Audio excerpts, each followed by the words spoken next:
I kept thinking in my head, well, what if I did and I could actually live in the place that I love and be surrounded by quiet and beautiful landscape. Imagine living there. So it started something in me that I never thought would actually become a reality. Hi, and welcome to the Desert Lady Diaries podcast, 30-minute conversations with women who have found their home in the Mojave Desert. I'm Dawn Davis, and this is episode 131.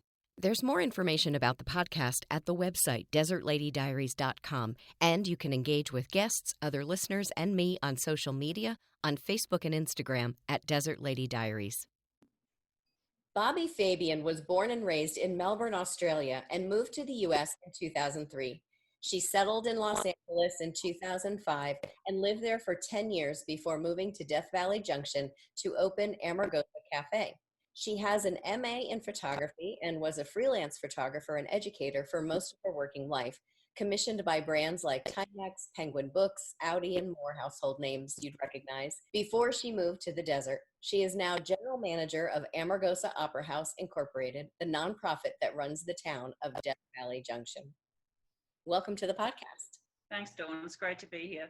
I'm so glad to have you. This is so exciting. I think I may have mentioned when we were setting up that previously I used to just interview folks here at my kitchen table, but now with COVID-19, I can't really do that. And using Zoom conferencing can take me out of the Joshua Tree Mojave Desert to other places in the Mojave. So I'm really excited about that and to have you today. So do tell, Thanks. What was your first experience with desert in general? Well, I have to say it was the Warner Brothers cartoons growing up. It was a Coyote and Roadrunner, especially. When I look back on it, it's a combination of all the deserts. So yeah, that was my idea of the desert. That's what I thought it was. I'm a very visual person. So it had a big impact on me. And I loved a lot of other things about America too. So that's what ended up bringing me here, I guess. I was going to say, is that what brought you to America then? Did you come specifically to see the desert, or was it just a career and life decision that you made? It was mainly to do with my photographic work. Being a freelance photographer in Australia can be fairly limiting. Well, it was when I was doing it, a while ago. So to work in America was the dream. And so I ended up getting some artist visas, etc., and made my way across here. But I love a lot of other things about America too, pop culture and history of music and the landscape. I always felt much more at home here than I ever did in Australia. I guess it was just a natural progression to come here. Do you get back to visit often? Do you still have family there and friends? I do. I haven't been back for a long time though, but luckily my friends and family come and visit me. So, and they have this romantic notion of the desert too. So they always love to come and visit. That's cool. What was your first experience out in Death Valley Junction? Well, I first came here in 2003 with a friend of mine, and I was starting to do my master's project, which was actually a road trip around America. And we, just as a kind of precursor to that, my friend said, let's go to Death Valley and Joshua Tree. So I'd always wanted to come to Death Valley. Being a fan of film as well, Zabriskie Point, the movie, was one of my go-to locations. I didn't really know what else to expect from Death Valley, but it moved me so deeply. And then we came past the junction, and my friend had been to the junction before when he was growing up. He'd visited a couple of times, and he was very enamored by the place and decided after our visit that he would come here every year to spend his Christmas vacation. And I ended up meeting him here pretty much for the following 10 years after that. Nearly every year, not always, but we would meet up here. He lived in San Francisco. I ended up living in LA, and this would be our homecoming, I guess you'd say. And yeah, we just loved Death Valley, just loved Death Valley Junction, the whole history of it, and obviously Martyrs history too. It was just a place that we really felt at home at. And when did you, I want to get back to the history for somebody listening who doesn't know, but I want to probe further about when you decided to make a permanent move to Death Valley Junction. How did that happen? Well, that was one of those synchronicity things in the universe that you just never really kind of can plan. I'd come here at Christmas in 2014, and my friend could not make it that year. So I decided to come anyway, and ended up meeting a woman and her friend who had moved here to perform Marta's original pieces. You know, I thought, wow, something great is going to happen at the Junction, because I'd seen it neglected for so many years, the time that I'd been coming here. And I thought, wow, great, this place has a future. I decided that I wouldn't wait another year before I came back. So I came back in February. She was performing Marta's work. It was a Valentine's Day special event, and her friend was cooking dinner. They ended up having an argument, but I helped with the dinner because I do like cooking. And he said to me, just on the kind of like, just as a casual comment the next day, you should run the cafe. I think they're looking for someone to run the cafe. And, you know, I just thought, well, one, I don't really want to lease anything. It's totally not my background. I don't know. I just kind of thought no straight away. But then after I left, it kept in my head. I kept thinking in my head, well, what if I did and I could actually live in the place that I love and be surrounded by quiet and beautiful landscape? Imagine living there. So it started something in me that I never thought would actually become a reality. And I came back a month later and I talked to Marta about it. I had some ideas about what I wanted to do. I sort of knew a bit of the history of her time here and that sort of thing, but I came to her with my ideas and she absolutely loved them and said yes to everything. And I walked away from that meeting thinking, wow, something, you know, when something in the universe kind of tells you, like you have no play in it almost. It's like you're guided by this thing and it just yes, yes, yes, yes. And that's what happened. And so I quit my job in LA. A couple of months later, I gave notice and I moved everything here. Probably, it was nearly 5 years ago, actually. June 10th is 5 years. And that was the change. That was my life change, I guess you'd say. Yeah, wow. So let's go back to that history of the place for someone listening who is either heard of it but doesn't really know the whole story. Talk about the history of the Amargosa Opera House and Death Valley Junction, you know, in general. Well, this town was established in 1907 and it kind of has two histories. I guess, you know, maybe since Marta's passing, we're going into the third phase, but the first phase was in about 1907, the town was established and there was a lot of borax mining in the area, and Pacific Coast Borax Company, this is kind of like a very broad brushstroke story, but they basically built a train line from, was supposed to go to Tonopah and only went to Bullfrog near Rhyolite, and it was supposed to go down to Tidewater, which is Long Beach, but only got to Ludlow, I think, or Crucero, south of us. So anyway, Death Valley Junction was established and it became the hub of the mining in the area. They had a processing mill here and all the borax ore would come to the town and be processed out and then sent by a train down south to be distributed throughout the US. And that mining kind of kept going until roughly the late 30s. And then around 1940, the train line was pulled up and pretty much the town's ownership changed hands over the next few decades. And then in 1967, Marta Beckett, a dancer from New York City, came here and she had a flat tire.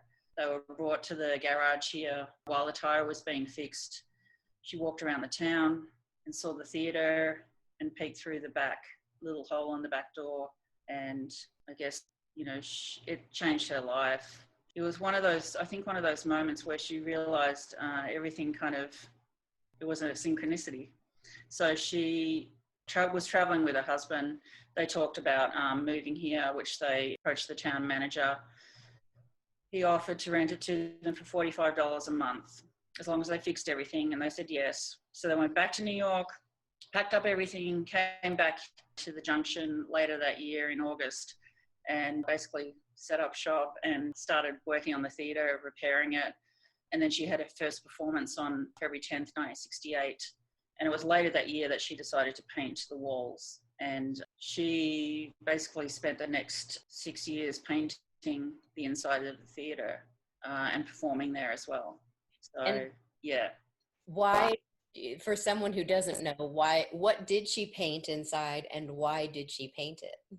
So the hall was a social hall. It was a social hall of the town in the 1930s, 20s and 30s. And she decided to paint a mural of an audience. So it's a Spanish Renaissance court, the King and Queen of Spain and various families and artists and gypsies. And it's this beautiful, elaborate painting. And she painted that style because, well, she painted that specific era because the building is Spanish colonial revival.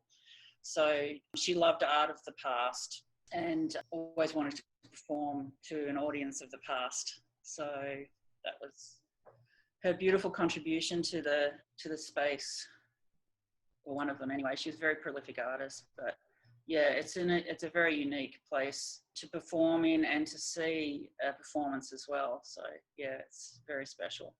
Well, and you do have, I mean, up until March, you were having seasons of performances there, right? That's right. So October through May, roughly when it's not too hot, we have performances. And Marta performed until 2012. And after that, she did some sit-down shows. And then after she passed away, we've had seasons of varying performers, anyone from local musicians to ballet to opera.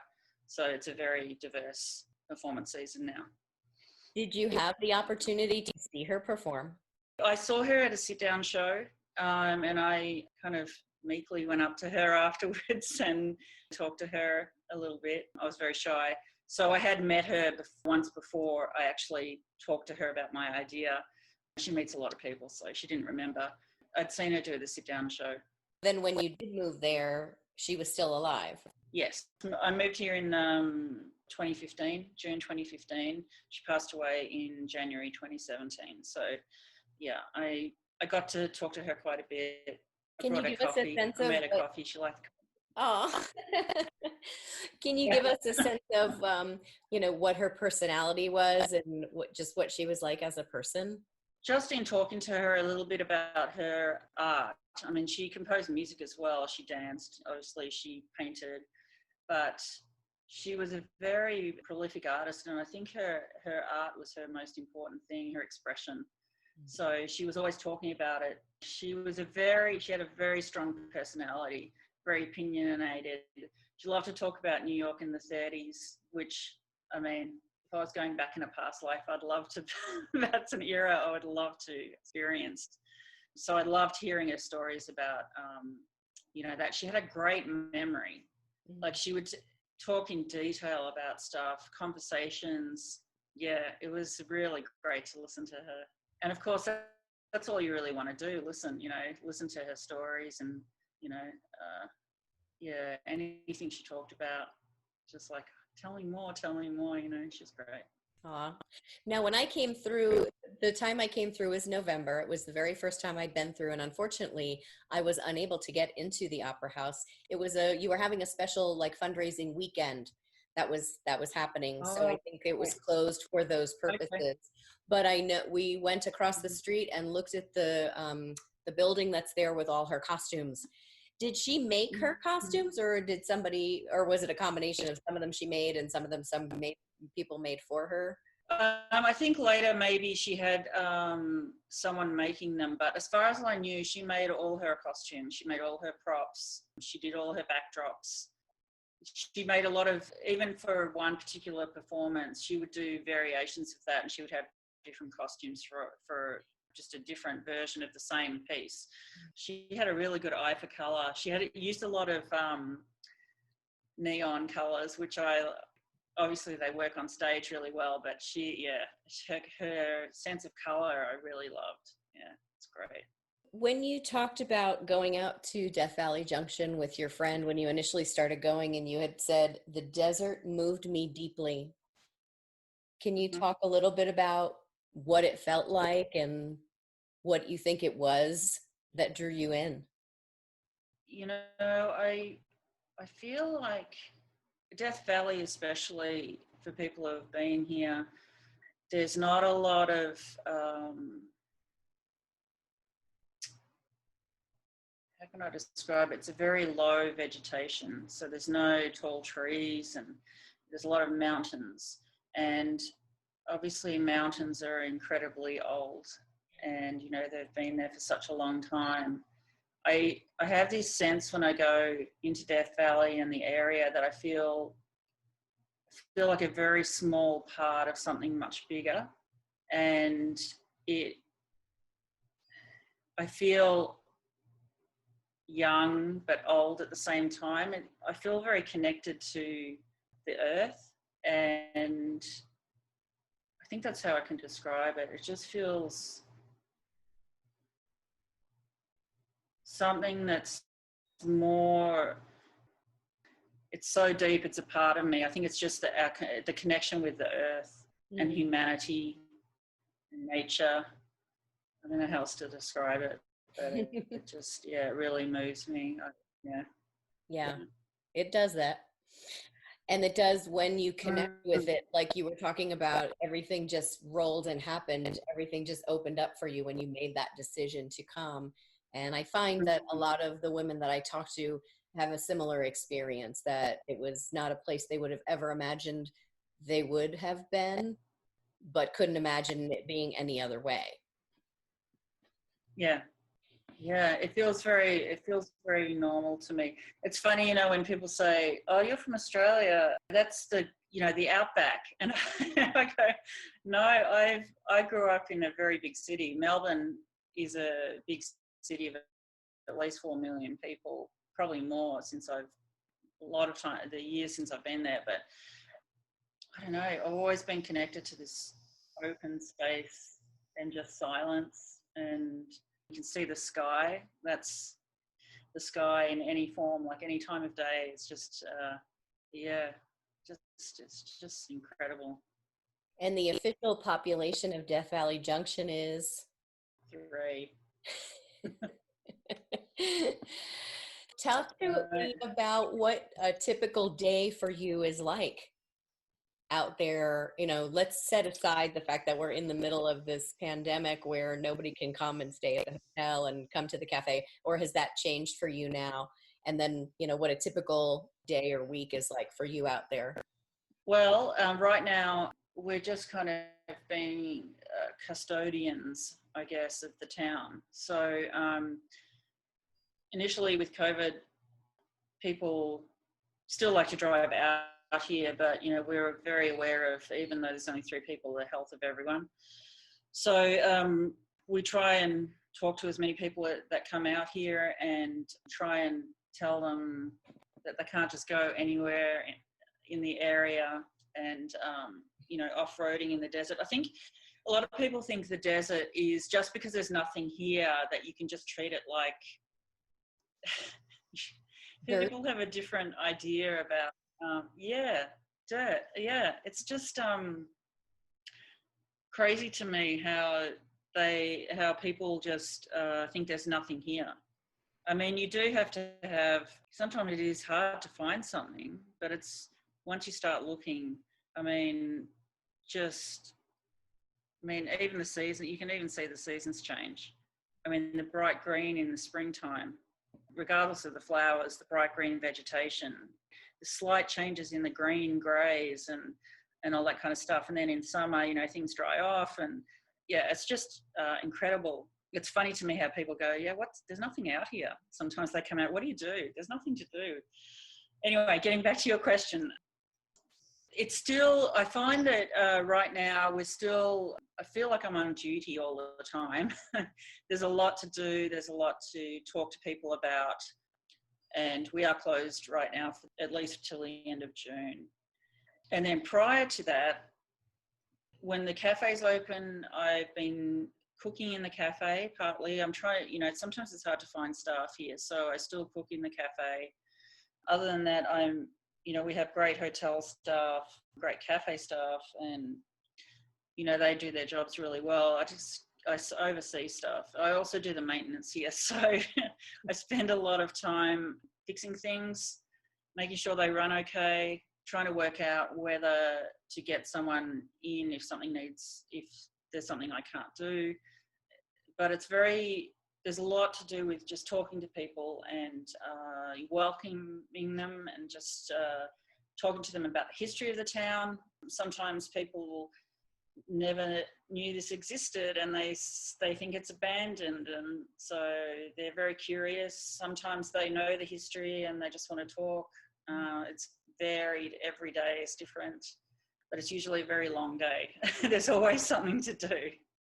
How many rooms are in the hotel? We have 16 rooms that are rentable. Gotcha. Mm-hmm. And now, when did the town convert to being run by this nonprofit? And talk a little bit about that and the fundraising that you're doing. Yeah. So Marta actually started a nonprofit in the late 70s. So she had the opportunity to buy the town. She'd already created the nonprofit, and then just to sum things up, the nonprofit bought the town.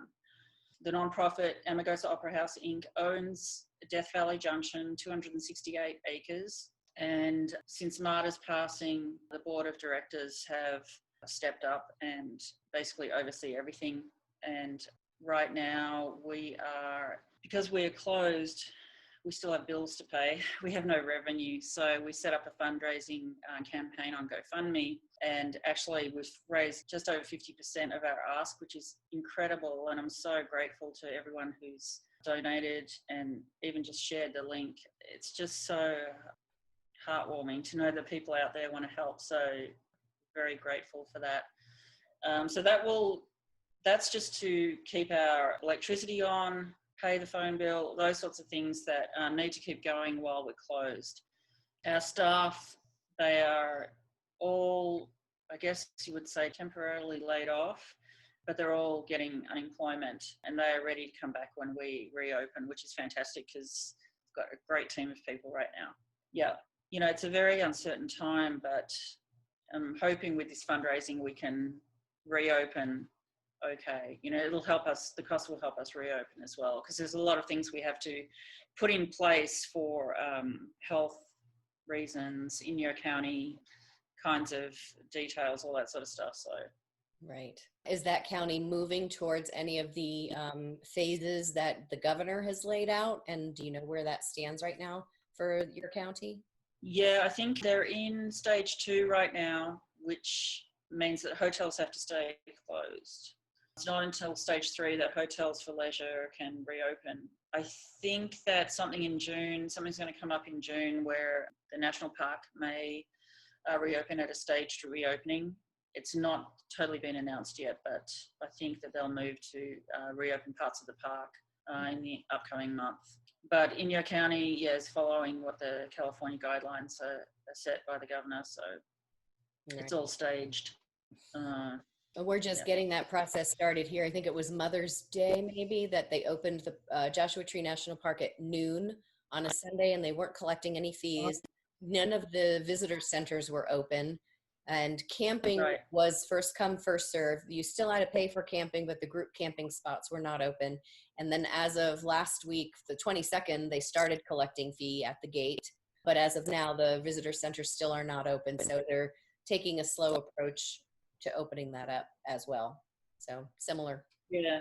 I think the good thing with Joshua Tree is that, they've got the gates there. So, except for when the government shutdown happened, people going around the barriers, which, that's another thing that people just in the desert, that was just so upsetting to watch. A similar thing happened in Death Valley, and, that's so upsetting to me how people disrespect the desert, I know. And it's like you can do have donuts and burn, Yeah.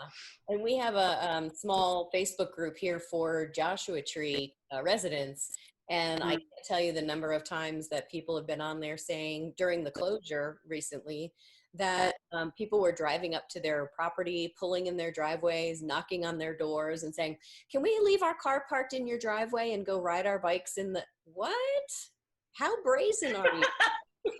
Oh, that's fantastic. Isn't that Oh God, something? people are unbelievable. Unbelievable. Yeah. We've had a lot of trespassers, people just thinking that, yeah, obviously because we're more abandoned than normal, that they can just do a free for all and just like drive around wherever. And, there's been a lot of, over the years, the old train, where the train depot was, and the old processing mill, a lot of stuff has been stolen. And, we're trying to prevent, well, one, vandalism, but also, leave it as you found it, kind of archaeological, 20th century archaeological kind of remnants are just really important. And people are just, they have no respect for them, so it's upsetting. It definitely is. Yeah. Oh. Yeah. When people do work there, like your staff, how far away do they drive to get to work? Usually they live in Pahrump, Nevada. It's about half an hour, roughly. I mean, nice commute. It's a beautiful drive. So yeah, usually they come to me. Sometimes we've had staff that have lived up in Amargosa Valley, which is about 15 miles. Those two areas mainly. I remember after having left that area, we drove on a little further. I was with my friend Mary Addison, and we stopped at Shoshone. Oh, yeah.